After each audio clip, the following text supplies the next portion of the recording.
जोहार दोस्तों, स्वागत है आपका झारखंड न्यूज नेटवर्क में। आइए देखते हैं आज की तमाम बड़ी खबरों को। झारखंड के राज्यपाल सीपी राधाकृष्णन को तेलंगाना व पुडुचेरी का अतिरिक्त प्रभार। झारखंड के राज्यपाल सीपी राधाकृष्णन को बड़ी जिम्मेदारी मिली है। उन्हें तेलंगाना के राज्यपाल और पुडुचेरी के उपराज्यपाल का अतिरिक्त प्रभार दिया गया है। वहीं अतिरिक्त जिम्मेदारी मिलने पर आज यानी मंगलवार को उन्होंने राष्ट्रपति द्रौपदी मुर्मू और प्रधानमंत्री नरेंद्र मोदी का आभार जताया। राज्यपाल सीपी राधाकृष्णन ने सोशल मीडिया प्लेटफॉर्म एक्स पर पोस्ट करते हुए राष्ट्रपति और पीएम मोदी का आभार जताया है। गौरतलब है कि तेलंगाना की राज्यपाल तमिलिसाई सुंदरराजन के इस्तीफे के बाद पद खाली हो गया था। बता दें कि इससे पहले राष्ट्रपति द्रौपदी मुर्मू ने तमिलिसाई सुंदरराजन के इस्तीफे के बाद झारखंड के राज्यपाल राधाकृष्णन को तेलंगाना के राज्यपाल और पुडुचेरी के उपराज्यपाल की अतिरिक्त जिम्मेदारी दी है। सोशल मीडिया एक्स पर उन्होंने पोस्ट करते हुए कहा कि मैं तेलंगाना के राज्यपाल और पुडुचेरी के उपराज्यपाल के रूप से सेवा करने की अतिरिक्त जिम्मेदारी दिए जाने पर विनम्र और धन्य हूँ। उन्होंने लिखा कि मैं हमारी प्रिय परम आदरणीय माननीय राष्ट्रपति श्रीमती द्रौपदी मुर्मू को हृदय से धन्यवाद देता हूँ। उन्होंने पीएम मोदी और केंद्रीय गृह मंत्री अमित शाह को भी इसके लिए धन्यवाद दिया है। झारखंड मुक्ति मोर्चा को बड़ा झटका। जामा विधायक सीता सोरेन का पार्टी से इस्तीफा, थामेगी बीजेपी का दामन। झारखंड मुक्ति मोर्चा को मंगलवार को बड़ा झटका लगा। जामा विधायक सीता सोरेन ने पार्टी की प्राथमिक सदस्यता के साथ साथ विधायक पद से भी इस्तीफा दे दिया है। आधिकारिक सूत्रों के अनुसार उन्होंने मेल के जरिए विधानसभा स्पीकर के पास इस्तीफे का पत्र भेज दिया है। जानकारी के मुताबिक वह अभी दिल्ली में मौजूद हैं और आज दोपहर 2:30 बजे बीजेपी का दामन थाम लेगी। वह झामुमो में महासचिव के पद पर थी। सीता सोरेन ने पत्र लिखकर झामुमो सुप्रीमो शिबू सोरेन को इस्तीफा की जानकारी दी। उन्होंने शिबू सोरेन को लिखे पत्र में कहा कि पूर्व सीएम हेमंत सोरेन के बड़े भाई दुर्गा सोरेन ने आंदोलन में अग्रणी भूमिका निभाई थी, लेकिन हमारे परिवार को अब अलग अलग कर दिया गया है। हमें लगा कि हमारी स्थिति सुधरेगी, लेकिन ऐसा नहीं हुआ। मेरे पति दुर्गा सोरेन ने बहुत मेहनत से पार्टी का निर्माण किया था, लेकिन अब पार्टी उन लोगों के हाथ में चली गई है जिनके विचार पार्टी के विचारधारा से मेल नहीं खाती है। डीएसपी प्रमोद मिश्रा पहुंचे ईडी कार्यालय, अवैध खनन मामले में होनी है पूछताछ। डीएसपी प्रमोद मिश्रा मंगलवार को ईडी कार्यालय में तकरीबन सुबह 11 बजे उनके सवालों के जवाब देने के लिए उपस्थित हुए। अवैध खनन के सिलसिले में आज उनसे पूछताछ होनी है। ईडी ने डीएसपी प्रमोद मिश्रा को समन भेजकर 19 मार्च को रांची स्थित क्षेत्रीय कार्यालय में हाजिर होने का निर्देश दिया था। उन्होंने साहेबगंज में अपने पदस्थापन के दौरान उन्होंने बरहरवा टोल विवाद को लेकर दर्ज प्राथमिकी का सुपरविजन 24 घंटे के अंदर कर पंकज मिश्रा और आलमगीर आलम को निर्दोष करार दिया था। टोल विवाद को लेकर दर्ज प्राथमिकी के जांच अधिकारी पूछताछ के दौरान ईडी के समक्ष यह स्वीकार कर चुके हैं कि जांच निष्पक्ष तरीके से नहीं हुई।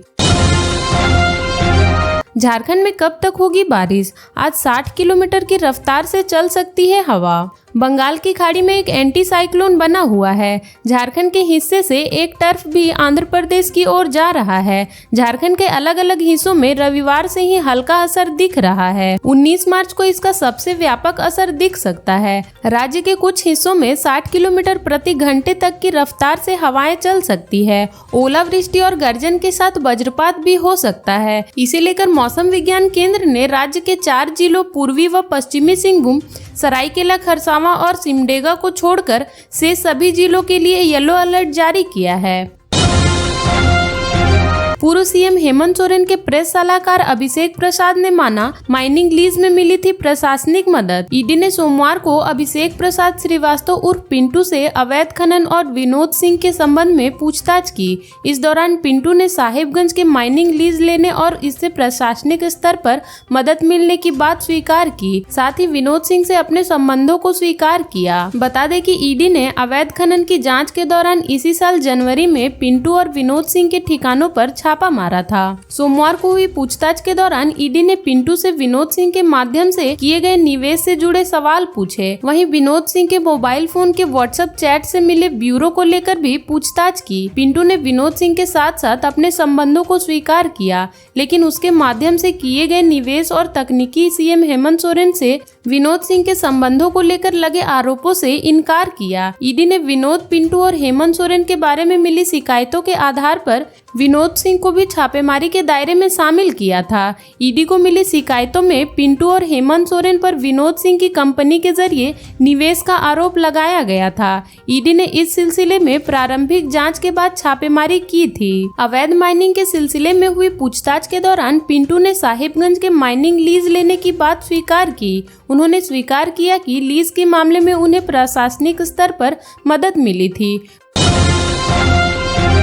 जेपीएससी पीटी में शामिल अभ्यर्थियों पर प्राथमिकी दर्ज, षड्यंत्र करने व परीक्षा बाधित करने का आरोप। जेपीएससी द्वारा रविवार को आयोजित 11वीं सिविल सेवा पीटी में किसी भी जिला में प्रश्न पत्र लीक नहीं हुआ है। प्रश्न पत्र पॉकेट केंद्रीय अधीक्षक के समक्ष ही मजिस्ट्रेट अभ्यर्थी की मौजूदगी में वीडियोग्राफी के साथ समय पर ही खोला गया है। आयोग द्वारा सभी जिले के उपायुक्त से मांगी गई रिपोर्ट में इसका जिक्र किया गया है, जबकि जामताड़ा के उपायुक्त द्वारा भेजी गई रिपोर्ट में खुलासा हुआ कि मिहिजाम स्थित जेजेएस इंटर कॉलेज व जेजेएस डिग्री कॉलेज परीक्षा केंद्र पर 4 परीक्षार्थी परीक्षा शुरू होने के कुछ देर बाद ही प्रश्न पत्र लेकर भाग गए थे। उपायुक्त ने इस मामले में संबंधित परीक्षार्थी सहित इसमें शामिल अन्य दोषी लोगों को चिन्हित करने के बाद प्राथमिकी दर्ज करा ली है। जामताड़ा उपायुक्त द्वारा गठित एसआईटी ने वायरल वीडियो में प्रश्न पत्र व ओएमआर सीट के साथ शामिल युवकों की तलाश में शुरू हो गई है। बताया गया कि जेजेएस इंटर कॉलेज मिहिजाम में 160 अभ्यर्थियों की परीक्षा में शामिल होना था,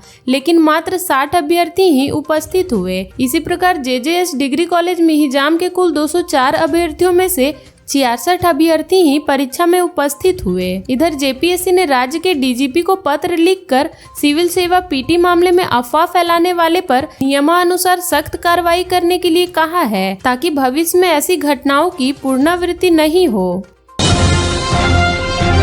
धनबाद के सरकारी स्कूलों को हादसे का इंतजार, जर्जर भवनों में चल रही है कक्षाएं, जोखिम में है बच्चों की जान। झारखंड के धनबाद जिले में सरकारी स्कूलों की स्थिति गंभीर है। कहीं जर्जर भवन में कक्षाओं का संचालन हो रहा है तो कहीं परिसर में खंडहर बन चुके भवन खड़े हैं। ऐसे में कभी भी हादसा हो सकता है, इस पर विभाग का ध्यान नहीं है। बड़ा हादसा होने पर ही अधिकारियों की नींद खुलेगी। जिस भवन में कक्षा का संचालन हो रहा है उसी छत का प्लास्टर टूटकर गिर रहा है, इसी के नीचे बच्चे बैठते हैं। वहीं जहां 8वीं की कक्षा चल रही है उस भवन में सीपेज भी हो रहा है। कक्षा के बाहर में ही 2 कमरों का पुराना जर्जर भवन है। यह महीनों से बंद है। कई बार बच्चे इस भवन के परिसर में चले जाते हैं। ऐसे में कभी भी हादसा हो सकता है। शिक्षकों की माने तो भवन को तोड़ने के लिए दिसंबर में आवेदन दिया गया था। अब तक कोई पहल नहीं हुई है।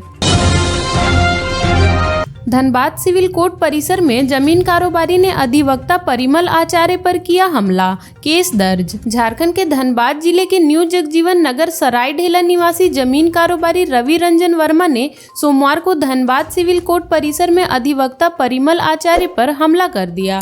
इससे अधिवक्ता घायल हो गए। इसकी जानकारी मिलते ही कोर्ट के बाकी अधिवक्ता काफी आक्रोशित हो गए। मौके पर मौजूद पुलिस पदाधिकारी व जवानों ने रवि रंजन को हिरासत में लेकर हाजत में बंद कर दिया। अधिवक्ता इतने आक्रोशित हो गए कि रवि रंजन को हाजत से निकालने की मांग करने लगे। इसके बाद पुलिस पदाधिकारियों ने घटना की सूचना सिटी एसपी को दी। थोड़ी ही देर में DSP law and order Dhanbad थाना प्रभारी, बार एसोसिएशन के अध्यक्ष अमरेंद्र कुमार सहाय, महासचिव जितेंद्र कुमार मौके पर पहुंचे और कार्रवाई का आश्वासन देकर अधिवक्ताओं को समझा बुझाकर वहां से हटाया। मामले में अधिवक्ता परिमल आचार्य के आवेदन पर रवि रंजन के खिलाफ पुलिस ने मामला दर्ज किया था। अधिवक्ता ने पुलिस को बताया कि उन्होंने बलियापुर में 3 एकड़ 4 डिसमिल जमीन किसी व्यक्ति को बेचने के लिए इकरारनामा किया था। रवि रंजन उक्त जमीन को खुद खरीदना चाहते थे। इसे लेकर कई बार बुरा परिणाम भुगतने की धमकी भी दी है। सोमवार को कोर्ट परिसर में जान मारने की नीयत से उन्होंने मेरा गला दबा दिया। रवि रंजन ने वर्ष 2018 में मेरे विरुद्ध एक झूठा मुकदमा भी दायर किया था। 7 जनवरी 2024 को भी सरायढेला मानस मंदिर के समीप भी मेरे साथ मारपीट की थी।